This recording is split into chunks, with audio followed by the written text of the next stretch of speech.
Hey guys, it's Caitlin. Today I'm going to be reviewing Dorothy Must Die by Danielle Paige. My original review on Goodreads were just words, I love it, I think, so this is going to be fun. I tried looking like Dorothy.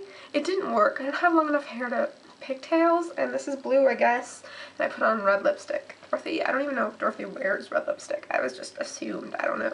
I do realize I'm like late into reviewing this book. Like I looked up other reviews because I look up other reviews to like help me summarize the story and they're all from like a year ago and I was like, well, you know, some people might want to read it now since guess what, The Wicked Will Rise just came out. I started reading this book because I was in The Wizard of Oz, the musical, this year for my school's musical, so I was like, wow, Dorothy, and my librarian showed me the book trailer and I was like, this book is about a teenager, Amy Gum, who is kind of like a misfit. She doesn't really have any friends. What am I doing with my hands?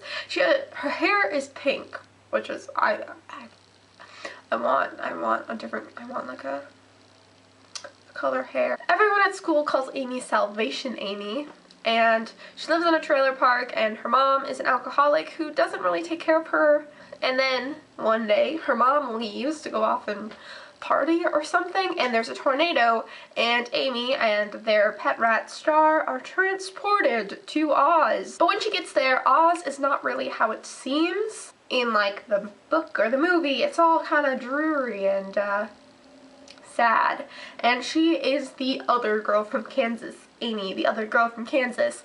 There, along the way, she meets some people, and then she gets recruited by the Revolutionary Order of the Wicked, and their job for her is to kill Dorothy. Dorothy must die. What? Even her happy little friends, the Scarecrow, the Lion, and the Tin Man are evil. The Scarecrow, like, does things. They're weird.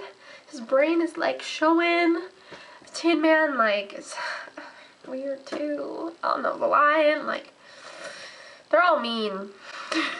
This book was a little slow at times, but I think it still had me hanging on to the edges of my seat most of the time. I was like, wow, I need to know what happens next, and I literally thought like the end was coming so many times when there was like 100 pages left. I was like, what could go on for 100 more pages?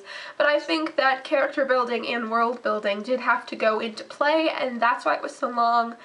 And so I think that's okay, because I would rather have like a well-built story than like a shitty story that's like shorter and gets to the point.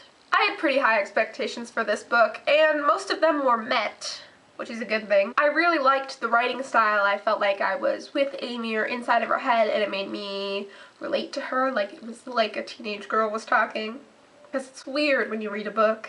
It's like a teenage girl, and she sounds like a 40-year-old Republican white male. I don't know why I used Republican. It was like for emphasis. Usually I can guess like the end of the book or like what's gonna happen next, but I really don't think I did like at all during this book, or very few times at least, and I was really happy with like the twists and turns. I do think I could have rated this a 4 out of 5 stars, but I feel like I was so overwhelmed with like happiness reading this. Like I just loved it. I just wanted to like curl into the pages and take a nap and just live there. So that kind of overpowered the fact that I thought it was just a little long. So I gave it a 5 out of 5 stars. So yeah, that was it. I would definitely recommend this to anybody.